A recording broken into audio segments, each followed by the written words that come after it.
शाहीन हवा की स्पीड से 18 गुना तेज जाता है, 8 हेयरवॉर्ड्स ले जा सकता है।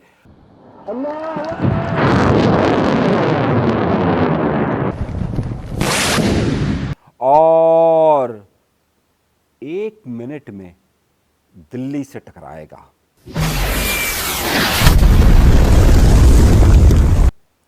अगले सेकंड में 8 मकामात पर एटम बम गिरेंगे और फिर 5 मिनट में खबर आएगी कि 20 लाख लोग मर चुके हैं।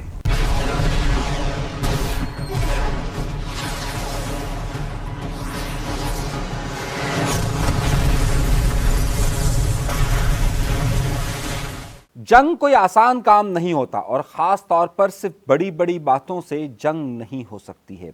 आइए मैं आपको जंग की एक छोटी सी तस्वीर बताता हूं और फिर आपको सूरत-ए-हाल का अंदाज़ा करेंगे और फिर गुफ्तगू को ज़रा तफसील से देखेंगे। मेरे वो दोस्त जो पाकिस्तान के अंदर देख रहे हैं, वो तमाम लोग जो इंडिया के अंदर देख रहे हैं, इस प्रोग्राम को ज़रा गौर से देखिएगा। पाकिस्तान का शाहीन मिसाइल।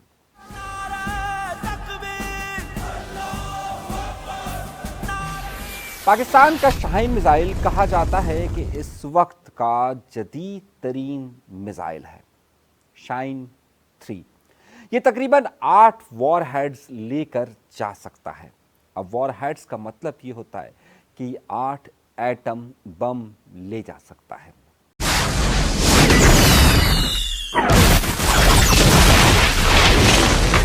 इसकी स्पीड कितनी होगी? इसकी स्पीड है 22,500 किलोमीटर फी घंटा, यानी कि तकरीबन 380 किलोमीटर फी सेकंड। और लाहौर से दिल्ली तक का जो फासला है वो 491 यानी 491 किलोमीटर है। अगर शाहीन 3 लाहौर से उड़ता है, 9 बजे का वक्त है, तो फिक्स 9:01 और 10 सेकंड पर ये दिल्ली पर हमला कर चुका होगा। जब ये 1 मिनट और 10 सेकंड के अंदर वहां हमला करेगा तो शाहीन 3 के अंदर जब 8 वॉर हेड्स हैं तो ये 8 के 8 मुख्तलिफ जगहों पर गिरेंगे। अब जब ये गिरेंगे तो क्या होगा, यहां से कहानी शुरू करते हैं। याद रखिएगा कि जब एक एटम बम की जो कैपेसिटी नापी जाती है या उसकी जो स्ट्रेंथ नापी जाती है वो किलोटन्स के हिसाब से नापी जाती है। जो हिरोशिमा और नागासाकी पर बम गिरे थे और जिसमें लाखों लोग मरे थे, उसकी जो कैपेसिटी या उसकी आप ये समझिए कि उसकी जो पावर, जो स्ट्रेंथ थी, वो तकरीबन 10 किलोटन थी।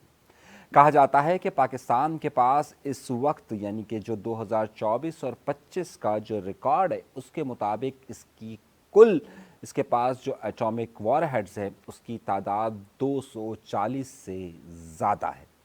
240 का मतलब ज़रा समझिएगा और फिर उसके बाद हम चीज़ों को आगे लेकर चलेंगे। एक वॉर हेड पाकिस्तान के पास ये कहा जा रहा है कि ये तकरीबन हिरोशिमा और नागासाकी पर जो 10 किलोटन के बम गिरे थे उससे कई गुना ज़्यादा है। कुछ लोगों का ख्याल है कि तकरीबन ये 20 से 22 किलोटन का हो सकता है, लेकिन एक एवरेज औसतन ये 12 से 15 किलोटन का तस्वुर किया जाता है। जब ये 12 से 15 किलोटन का एक एटॉमिक वॉर हेड जब गिरता है तो गिरने के साथ ही एक बहुत ही बड़ा सूरज की तरह का एक बॉल बन जाता है। उसके रेडियस के अंदर 1 किलोमीटर के अंदर जो चीज़ भी होगी वो जल जाएगी। इंसानों के जिस्म जल चुके होंगे, लोहा पिघल चुका होगा, गाड़ियाँ ख़त्म हो चुकी होगी, दरख्तों का नामो निशान मिट चुका होगा सिर्फ 1 किलोमीटर के अंदर। कहा जाता है कि दिल्ली का कुल एरिया जो है वो 1400 स्क्वायर किलोमीटर है, जिसमें से 700 किलोमीटर तकरीबन 700 स्क्वायर किलोमीटर उसका शहरी इलाका है और 700 ही स्क्वायर किलोमीटर तकरीबन उसका دیہی علاقہ تصور کیا جاتا ہے، یعنی رورل ایریا کہا جاتا ہے۔ جو اس کے شہری علاقے ہیں اس میں اس وقت تقریباً آبادی کا اس پوری آبادی جو ہے، یعنی کہ نئی دہلی کی جو آبادی ہے وہ تقریباً 3 کروڑ کے قریب ہے، اور اس کا جو شہری علاقہ ہے وہ زیادہ کنجسٹڈ ہے، جہاں پر آبادی تقریباً 1.25 سے 2 کروڑ تصور کی جاتی ہے، جو کہ انتہائی گنجان علاقے کے اندر رہتی ہے۔ اب اگر اس تناسب سے دیکھا جائے اور اگر ان 8 وار ہیڈز کو جو کہ سورج کی طرح کے روشن ہوں گے، یہ مختلف علاقوں کے اندر گرتے ہیں، اور ان گرنے کی اگر جگہوں کا تعین کیا جائے تو اس کے بعد ہوگا کیا، میں صرف آپ کو 1 منٹ اور 10 سیکنڈ کا نقشہ بتا رہا ہوں۔ 1 منٹ 10 سیکنڈ کے اندر وہ آیا، اور اگلے 10 سیکنڈ کے اندر یہ 8 وار ہیڈ سورج کی طرح کے بالز ہوں گے، اور یہ ان 8 جگہوں پر گریں گے۔ اس کا مطلب ہے کہ ابتدائی طور پر یہ تقریباً 12 سے 16 اسکوائر کلومیٹر، یعنی کہ کلومیٹر کا جو ایریا ہوگا اس کو کور کر لیں گے، اور اس کے اندر رہنے والی آبادی کا اگر آپ تناسب دیکھیں گے تو وہ تقریباً یعنی کہ اگر ان 8 مقامات کی آپ بات کریں گے تو یہ تقریباً آبادی 50 لاکھ کے قریب ہوگی۔ اگر ہم 8 مقامات کا تعین کرتے ہیں اور ہم یہ بات کہتے ہیں کہ جناب اس میں سب سے پہلی جگہ وہ جگہ کہ جو پارلیمنٹ ہے، اور پارلیمنٹ ہے یعنی کہ پارلیمنٹ کا ایریا اگر آپ تصور کرتے ہیں، پھر اس کے بعد چانکیا کا علاقہ اگر آپ تصور کرتے ہیں، پھر اس کے بعد آپ انڈیا گیٹ کی بات کرتے ہیں، پھر آپ اندرا گاندھی ایئرپورٹ کی بات کرتے ہیں، پھر آپ نئی دہلی ریلوے اسٹیشن کی بات کرتے ہیں، پھر دہلی یونیورسٹی کے علاقے کی بات کرتے ہیں، اور اسی طریقے سے آپ نریلا کی اگر بات کرتے ہیں تو آپ کو اندازہ ہوگا کہ ان 8 مقامات پر ہوگا کیا۔ ان 8 مقامات پر جب 9 بجے جو میزائل پاکستان سے چلا ہے، 9:01 پر وہ تباہی مچا چکا ہوگا۔ وہ تباہی مچا کر اس وقت ابتدائی رپورٹ کے مطابق 10 لاکھ افراد اسی وقت ایک ہی لمحے میں جلس کر ختم ہو چکے ہوں گے، یعنی کہ 9:01 پر وہاں پر انسانوں کا وجود موجود نہیں ہوگا۔ اس کے بعد جب اس کا ریڈیس بڑھے گا تو اس ریڈیس کے بعد 5 کلومیٹر تک کے ریڈیس کے اندر جتنی بھی بڑی عمارتیں ہوں گی وہ ٹوٹ چکی ہوں گی، ٹوٹ پھوٹ کا شکار ہوں گی، تمام ہاسپٹلز اس وقت تباہ و برباد ہو چکے ہوں گے، اور وہاں پر نظام کا چلنا ناممکن سی بات ہوگا۔ اور تقریباً یہاں پر جو 5 کلومیٹر کا ایریا، وہاں پر قریباً کوئی 7 سے 8 لاکھ افراد اس وقت اپنی جان سے جا چکے ہوں گے۔ اس کے ریڈیس کو مزید جب آپ بڑھائیں گے اور جب آپ اس کے ریڈیس کو 10 کلومیٹر تک کریں گے تو اس کا مطلب یہ ہے کہ یہ 8 وار ہیڈز نے پورے دلی کے شہری علاقے اور مضافات کو کنٹرول کر لیا ہوگا، اور وہاں پر ہلاکتوں کی تعداد قریباً 5 لاکھ کے قریب ہوگی۔ یعنی 9:45 پر قریباً کوئی 40 سے 45 لاکھ لوگ مر چکے ہوں گے، جن کا نام و نشان بھی موجود نہیں ہوگا۔ اس کے بعد زخمیوں کی تعداد آئے گی، ہسپتال کا نظام اس وقت تک تباہ ہو چکا ہوگا اور چیزیں برباد ہو چکی ہوں گی۔ یہ ہے جنگ۔ اس کے فوراً بعد اگر کیا پاکستان کے اس حملے کے بعد اگر انڈیا حملہ کرے گا تو اس سے اتنا نقصان ہوگا، اس کے بعد پاکستان ممبئی پر حملہ کرتا ہے تو اس سے زیادہ نقصان ہوگا۔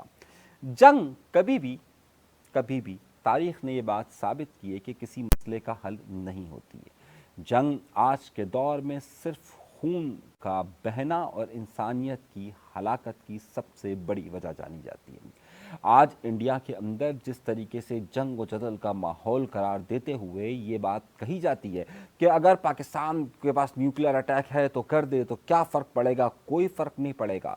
پاکستان اس بارے میں بار بار اس بات کا اشارہ کر رہا ہے کہ جنگ کو شروع کرنا آسان ہوتا ہے، اسے ختم کرنا بہت مشکل ہوتا ہے۔ اب اس کی سب سے بڑی وجہ یہ ہے، سمجھیے گا اس بات کو کہ چلیے ایسا نہیں ہوتا، اور جس طریقے سے بھارت کا ایک براموس پچھلے سالوں میں پاکستان کی حدود میں آ کر گرا، اور وہ انہوں کا بیان تھا کہ وہ غلطی سے چلا۔ समझिए कि ब्रह्मोस भी वॉर हेड्स लेकर जा सकता है, और ब्रह्मोस के पास अगर वॉर हेड हो और अगर पाकिस्तान को ये बात मालूम नहीं है कि उसके अंदर वॉर हेड है या नहीं, और भले चलिए वो गलती से ही चल गया हो और पाकिस्तान की तरफ आ जाए और पाकिस्तान इस बात को तसव्वुर करे कि क्या इसके अंदर एटॉमिक वॉर हेड लगा हुआ है और वो फ़िज़ा के अंदर हो, और पाकिस्तान में के पास भी सोचने का सिर्फ एक ही मिनट होगा, और उसके बाद अगर पाकिस्तान इंडिया पर इसी ताकत के साथ 8 वॉर हेड के साथ एक शाहीन 3 को लॉन्च करता है, तो फिर उस वक्त दिल्ली का क्या हाल होगा। और अगले ही मिनट के अंदर 9:02 पर वो मुंबई पर अटैक करता है, 9:03 पर अगर वो इंडिया पर अटैक करता है। इस वक्त पाकिस्तान के पास, जिस तरह मैंने कहा कि 230 से 250 के करीब एटॉमिक वॉर हेड है। इसका मतलब ये होता है कि अगर एक वॉर हेड के नतीजे में हलाकत की तादाद 2 लाख के करीब भी अगर तस्वुर की जाती है, कम अज़ कम भी अगर तस्वुर की जाती है, तो इसका मतलब आप तस्वुर में सिर्फ ला सकते हैं कि इंडिया की 50 करोड़ के करीब आबादी उसी वक्त ख़त्म हो जाएगी, या तो फिर ख़त्म होगी या फिर ज़ख्मी होगी। पाकिस्तान की भी यही सूरत हाल होगी। तो समझने की बात या ज़रूरत की बात क्या है? ज़रूरत की बात ये कि इस वक्त जिस जंगी माहौल को इंडिया के अंदर परवान चढ़ाया जा रहा है, या जिस जंगी माहौल की तरफ निशानियां दी जा रही है, या जिस जंगी माहौल के लिए इंडिया का मीडिया और इंडिया के सियासतदान प्रोवोक कर रहे हैं, उकसा रहे हैं, उसमें पाकिस्तान का रद्द अमल क्या ठीक नहीं है? क्या ये बात ठीक नहीं है कि एक न्यूक्लियर पावर के होते हुए इस बात का ख्याल रखना चाहिए? ये मजाक में कहते हुए, जज्बात में कहते हुए बात बहुत आसान लगती है कि कोई बात नहीं, हमारे यहाँ पर तहफ़्फ़ुज़ के लिए गौ माता मौजूद है। ये बात बहुत आसान सी लगती है। ये कहना कि हमारे यहाँ पर तहफ़्फ़ुज़ के लिए गोबर मौजूद है, ये बात कहना बहुत आसान लगता है कि जनाब नारों की बुनियाद पर ज़िंदगी जी जा सकती है, लेकिन हकीकत इसके बिल्कुल बरक्स होती है। एक संजीदा मुल्क का काम और एक संजीदा रियासत का काम जंग व जदल की इस कैफियत में ठीक तरफ इशारा करना होता है। इस वक्त अगर ठीक तरफ इशारा नहीं किया जाता और इंडिया के अंदर अगर इसी माहौल को बरकरार रखा जाता है, और कोई भी एक गलती, कोई भी एक नफ्सियाती दबाव, कोई भी एक साइकोलॉजिकल मिस्टेक, चाहिए ये आपको किस अजाब में मुब्तला कर सकती है, क्या आप तसव्वुर कर सकते हैं? नहीं कर सकते। तहमुल से एक बार ज़रूर देखिएगा, पाकिस्तान वो मुल्क है कि जिसने दहशतगर्दी की सबसे भारी कीमत इस पूरी दुनिया के अंदर अदा की है। पाकिस्तान के अंदर करीबन कोई 1 लाख से ज़्यादा जानें इस दहशतगर्दी का शिकार हुई है। पाकिस्तान उन ममालिक की फहरिस्त में सबसे ऊपर आता है जहाँ पर दहशतगर्दी के वाक़यात सबसे ज़्यादा हुए। पाकिस्तान, और जिस तरह बिलावल भुट्टो ज़रदारी साहब ने कहा कि पाकिस्तान और इंडिया मिलकर दहशतगर्दी से निमट सकते हैं, लेकिन अगर पाकिस्तान पर इल्ज़ाम आयद कर कर कोई सी भी एक हल्की सी भी गलती इस खत्ते को नहीं बल्कि पूरी दुनिया को उस जानिब लेकर जाएगी जहाँ से दुनिया शायद वापस फिर कभी भी ना आ सके। सिर्फ इसी बात के साथ अपना बहुत सा ख्याल रखिएगा, और हकीकत पसंदाना बात क्या करें, ख़बर पर बात क्या करें, ना कि हम जज्बाती नारों पर बात करें। संजीदगी का मुजाहरा कीजिए, क्योंकि ये जंग है, मजाक नहीं।